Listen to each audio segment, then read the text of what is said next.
Welcome to Watch Mojo, and today we're looking at people who fake their deaths under particularly bizarre as well as unknown circumstances and motivations. What's become the story is not the threat to journalists, it has become the whole fake threat to journalists. Clayton Daniels. Clay said he planned to start a new life with Molly and the children after the $100,000 life insurance payment arrived. You can count on the support of small-town neighbors in the wake of tragedy. Clayton and Molly Daniels sure did. After the former's car was found burned with an unrecognizable body inside, the widow received $110,000 in life insurance. She got additional assistance from friends in Baerten County, Texas. Well, it wasn't long before Molly took an eerily familiar-looking boyfriend named Jake. It was actually Clayton, who was in financial and legal troubles after violating the terms of his probation for sexual assault. He and Molly eventually confessed to faking his death with the exhumed body of Charlotte Davis. The Danielses were sentenced to decades behind bars for their unsettling, never mind poorly planned scheme. Molly insisted she knew nothing about Clay faking his own death until he came home one day about a month after the fire and told her what he had done. She just tried to portray it like she didn't know that he was alive until he just called her out of the blue about a month later and said, "Hey baby, I'm alive." Lord Lucan. From what we'd seen going through the house, I suspected that the statement made by Lady Lucan may have been true. We may be looking for a body. There are many questions surrounding John Bigham, 7th Earl of Lucan, including whether he is still alive. Death certainly befell his estate on the 7th of November 1974. The family nanny, Sandra Rivet, was murdered, with Lady Lucan claiming that her husband admitted to the act before attacking her. The suspect left behind letters disputing the scenario as he disappeared the following morning. The police believe Lucan left the Claremont Club and drove straight to Lower Belgrave Street, a journey they acknowledge takes between 7 and 12 minutes to commit the murder. His car was later found abandoned with a note suggesting Lucan's intent to take his own life. However, the investigation found no evidence of his death. Lucan was later convicted of homicide in absentia and legally declared dead in 1999. Whatever really became of the already disgraced British aristocrat, his legacy is tied to at least one terrible tragedy. Did the Eton Mafia get him out? Is he still alive?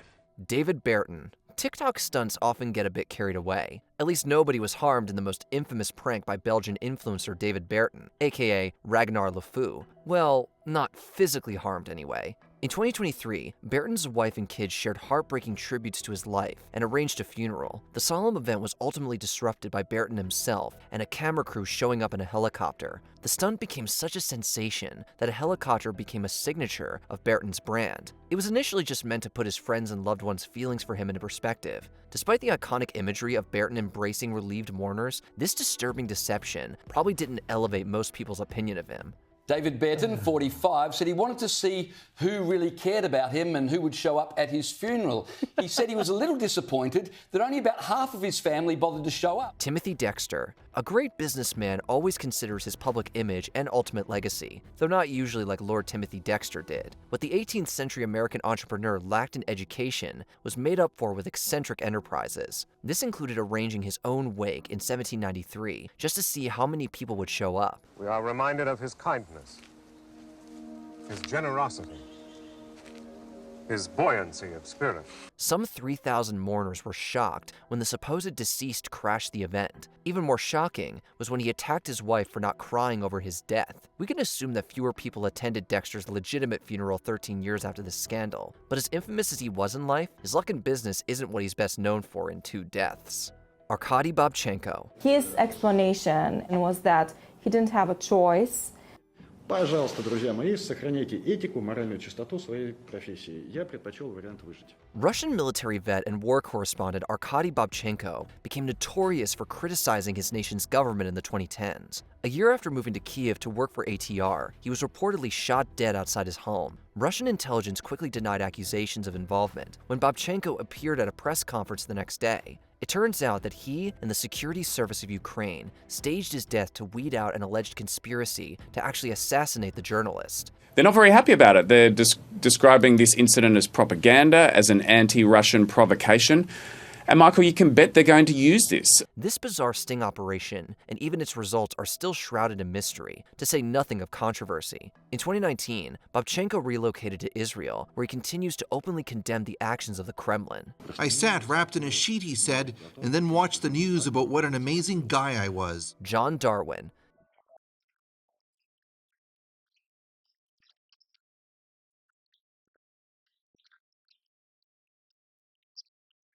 It was a plot that could only work in a soap opera. In 2002, British couple John and Anne Darwin were in serious debt when the former supposedly drowned in a canoeing accident. The insurance company paid out a life-changing £250,000. Mr. Darwin's waterproof jacket was found, a paddle, and finally his kayak broken into 3 pieces. But never Mr. Darwin himself. 5 years later, John entered a London police station claiming to have been missing with amnesia. The scheme promptly fell apart when a photograph revealed that the Darwins were looking to buy property in Panama. They were sentenced to 6 years in prison in order to compensate the insurance company. They also got divorced and were disowned by their children, who were not in on the scam. There were consequences to being greedy, particularly when elaborating a wild scheme. I accept that you, John, were the driving force behind the whole scheme.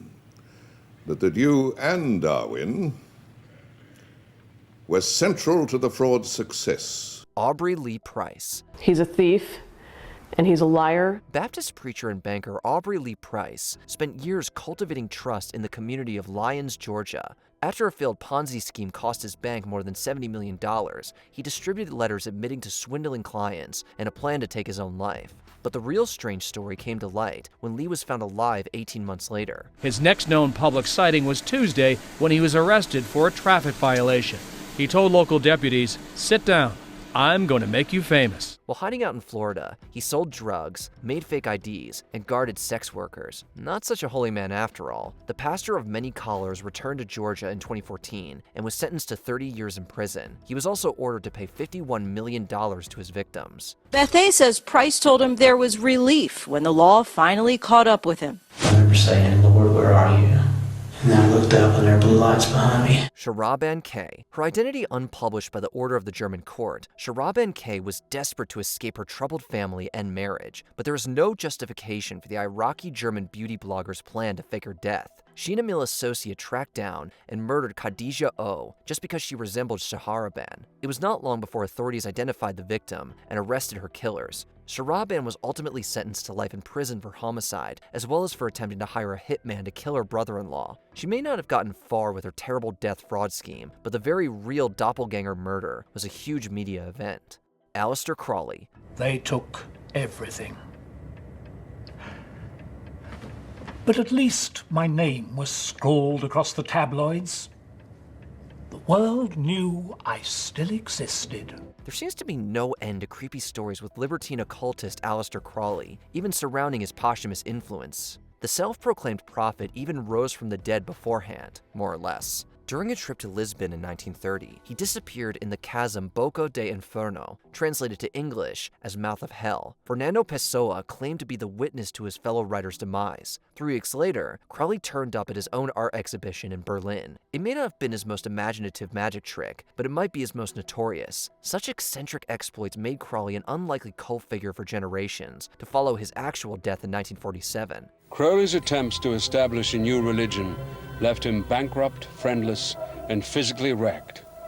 But he has left an extraordinary legacy of a life pushed to the absolute limit.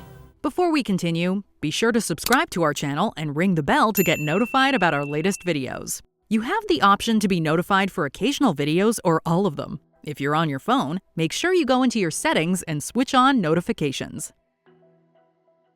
Irfan Ifi Khan. Not to be mistaken for the late, great actor, social media influencer Irfan Khan did have his cult fanbase. Then he went properly viral in the most disturbing way, with a skit in which he steps in front of a train after being rejected by a woman. The appropriately nicknamed Ifi Khan briefly embraced the rumors that this graphic act was unstimulated. After revealing that he was alive and deleting the video, he was arrested. Among the charges were endangerment of himself and others and incitement of self-harm. While that was definitely not Khan's intention, his method for exposure was not effective in the manner he anticipated. After all, faking one's death is a disturbing stunt under any circumstance.